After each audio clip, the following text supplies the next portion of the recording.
Hello, my name is Caroline Preston, and I have with me Ruth Miyauchi. She is going to be telling you about the life of her sister, Hannah Holmes.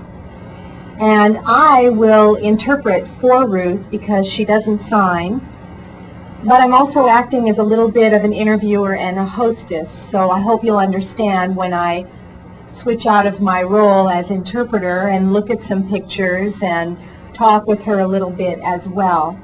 It's a pleasure to have you here, and I would love for you to go ahead and explain to our viewers your background, who you are, and about your sister's life. Okay? My sister, Hannah Holmes, passed away last August the 9th, 1996. And Caroline Preston was supposed to interview Hannah, but Hannah never made it because she was sick with cancer. So Caroline have asked me to take in Hannah's place to talk about her life story. Now, Hannah was born in December 14, 1927, and I was only 8 years old, so I cannot remember too much. But when she was 3 or 4 years old, my mother noticed that she never talked.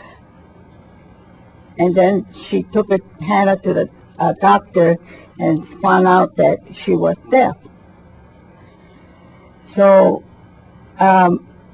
we did not have any communication with Hannah. We really had a difficult time. Hannah could not express herself, and my mother and father could not understand her, and they more or less kind of depended on me because I speak English. But for me, being a young girl, I did not know just how to talk to her. So we really had a troublesome life. I didn't mean to be mean to her because that was the only way I could make her, try to make her understand. So back in 1935, she went to California School for the Deaf, and she did real well. And then the war broke out in 1942.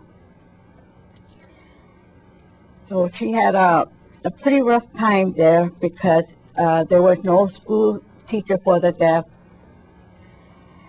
And the WRA tried to get her into California School for the Deaf, but during the wartime, she was unable to get in. But back in, then we finally relocated to Chicago, Illinois. We left camp. 1943, she went to Alexander Graham Bell School. And she was not too happy there because it was mostly lip reading. Finally, we got her into Illinois School for the Deaf. That's where she graduated in, I think, 1948.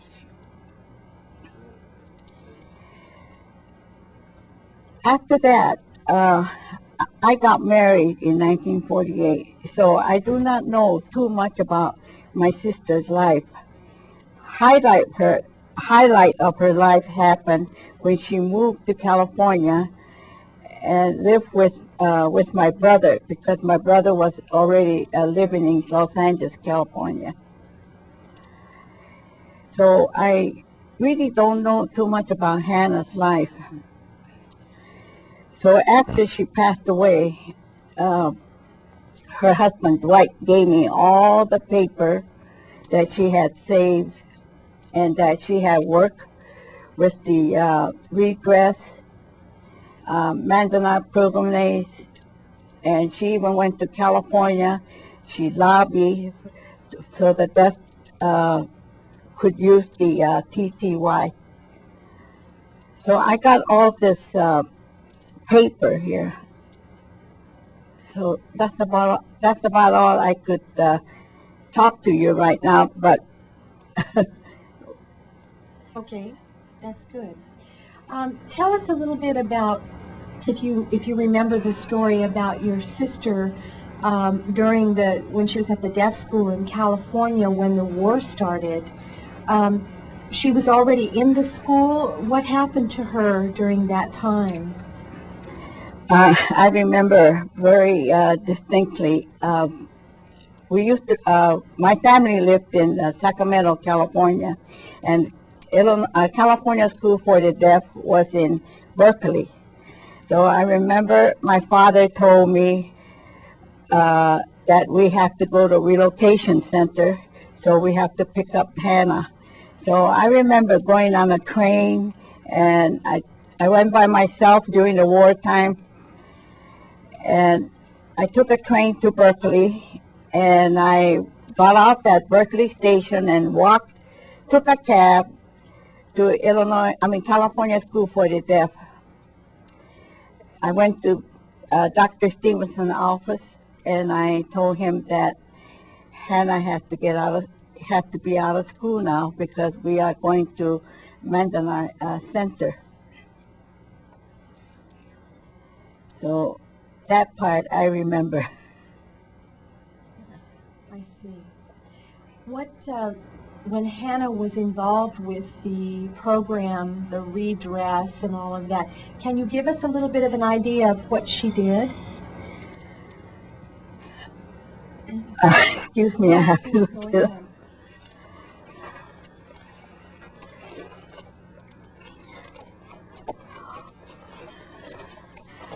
Well, the first thing she did was she got a job working at the vocational for the handicapped.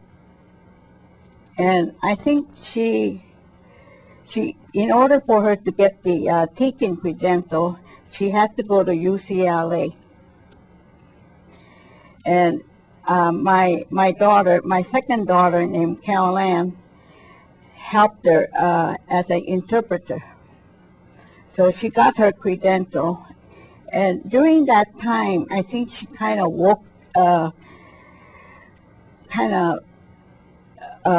shall I say, she relived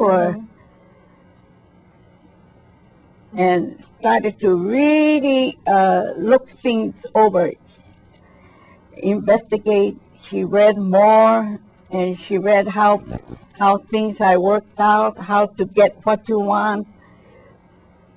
Yeah. And one important thing I remember, I think this is very valuable, because her husband and Dwight went to Sacramento and to lobby for the deaf people to use the TTY. Yeah. And she met this Jack Fujimoto. At that time, he was president of Sacramento Junior College, and he was appointed by Governor Jerry Brown to help the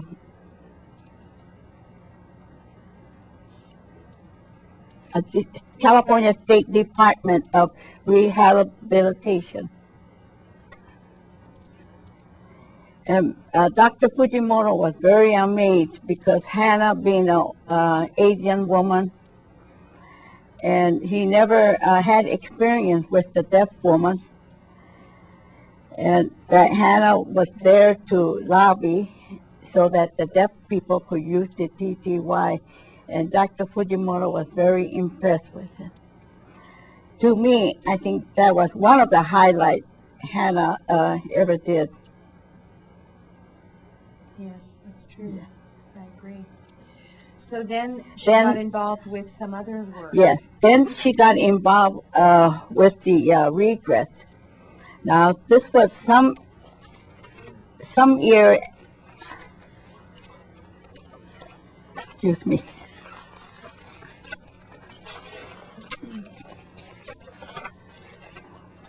Oh, this was in 1953. No, 1982. The redress committee became active.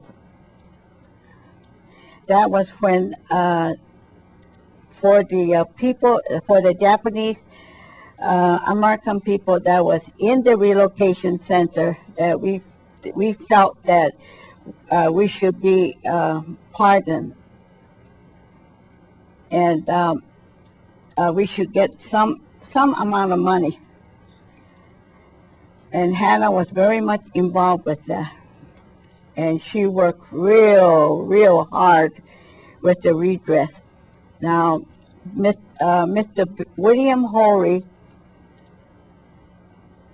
yes, Horry was active in that redress.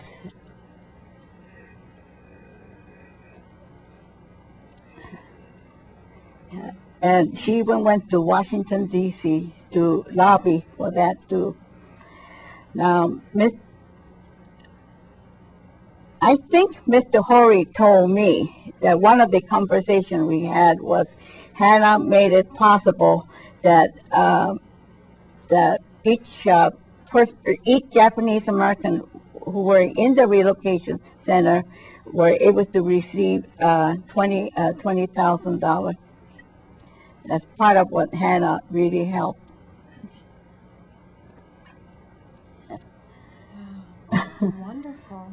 Yes. It's wonderful to think that a deaf woman was able to do that, you know, fight for that and help with that.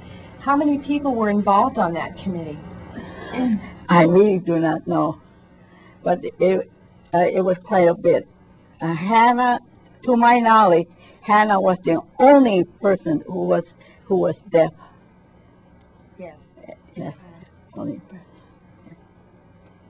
And then she helped with the. She stopped working. She started to feel sick back in 1979. Yeah, so she resigned from teaching at the,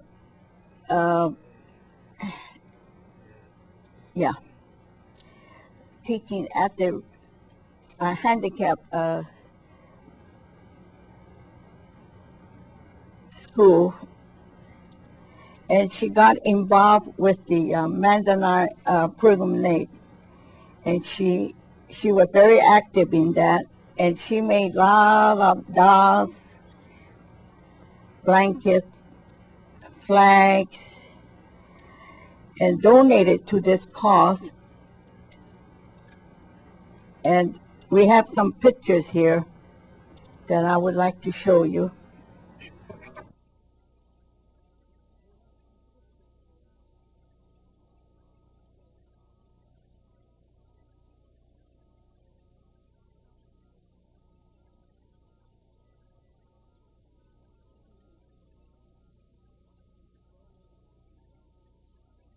She made those? She made this. And she donated to the several groups.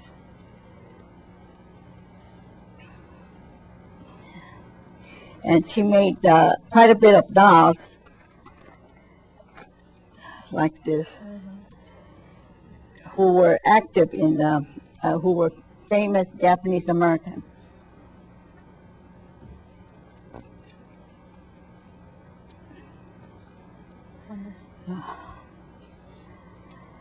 Wonderful. Yeah. Tell us about yourself and your brother and what you are doing or what you've done. Well, my brother was drafted in United States Army, and I think he was in the Army for about 3 years, and after the war he was released, and with the GI Bill of Rights he continued going to UC in Berkeley and Stanford University, and he got his PhD. And I think he taught in UC Berkeley for almost more than 25 years, so he is retired now. And as for myself, although I was the oldest in the family, I got married and I was a housewife, busy being just a housewife. And we raised 3 children, 3 daughters, and all of them are college graduates. Wonderful, wonderful. Can you think of anything else you would like to add to tell about Hannah? Some things that might be in that book that you would like to be sure that people know about? Take a minute and look. See if you think of anything else you would like to add.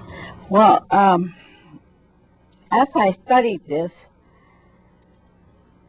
I was really amazed that Hannah, inside of herself, she wanted to express so much, but she did not know how.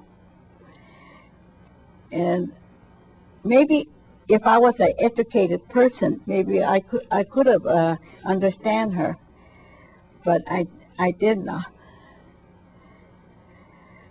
She did, according to the thing that, she left a lot of writing here. She was a really remarkable person.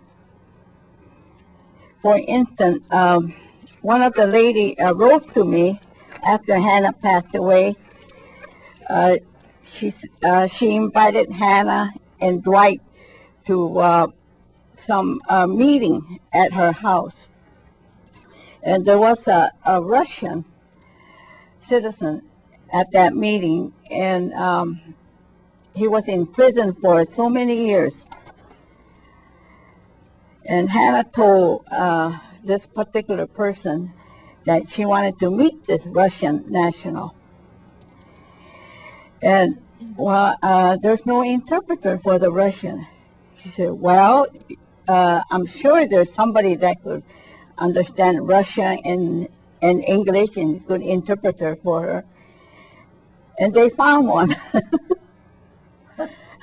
And the first question Hannah asked this Russian citizen was that, how did you feel to be in prison for so many years? And my friend said she wished she took the camera picture about that conversation, but she didn't want to miss anything.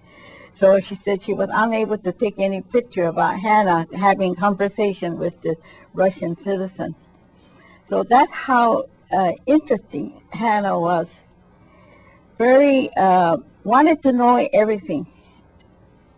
Even though she could not hear how other people felt, how other people was, she was very interested in. And that's what makes Hannah a very interesting person. Wonderful. Now, you yourself really didn't learn about your sister until later, is that right? Yes. How did that happen? I think Hannah left for California right away because my father died, and my mother had a stroke. So my brother offered to take care of Hannah because I was already married and I was mother with 3 children. So Hannah left for California quite early,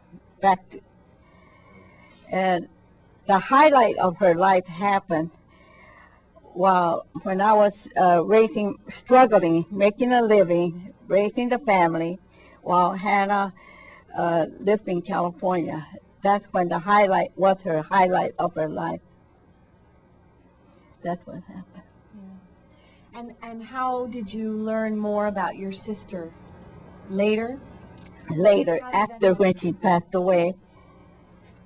And she left all this document She had argument with the government, with the Army, with the WIA, and she also contact with quite a bit of leader of Japanese American. And they really was amazed with Hannah being deaf, and she was so willing to work with them. And this leader of Japanese American gave her a chance, gave her opportunity to express herself. And she did. Yes, and she did. That's wonderful. That's wonderful. I wish You told me that you didn't really get to know your sister until now. right, That now you finally really know your sister Right. from reading all of her books right. and materials. Yeah. It's remarkable. I wish I could tell you more, but I need to study some more. And you're thinking about maybe someday writing a book yourself? I like to. Yes, I'm thinking about it. Yeah, but I have to go back to school first. Maybe take up writing or take up more English. So God willing that I'll be able to do it. So it seems that your sister Hannah, even though she's passed away, she's had a big influence on you. She sure did. Her writing and everything, now you want to. That's wonderful. Yes. That's wonderful. Okay. Well, just for your information, the papers and materials that Ruth brought to share with us, we have accompanying this videotape. So after you've seen the videotape and you've gotten to know a little bit about Hannah and her background, you must get the book in the library with this videotape and look at all of the things that she did. She's a very wonderful woman. She did a lot for her people, and she made the deaf community very proud. And we're all very grateful that she was here on this earth. Thank you very, very much, Ruth. Thank you, It's a pleasure Caroline. to have you. Yeah. I hope you didn't get too confused with my switching back and forth between interpreting and interviewing, but I'm sure you understand clearly the message that Ruth wanted to convey. Thank you. Okay.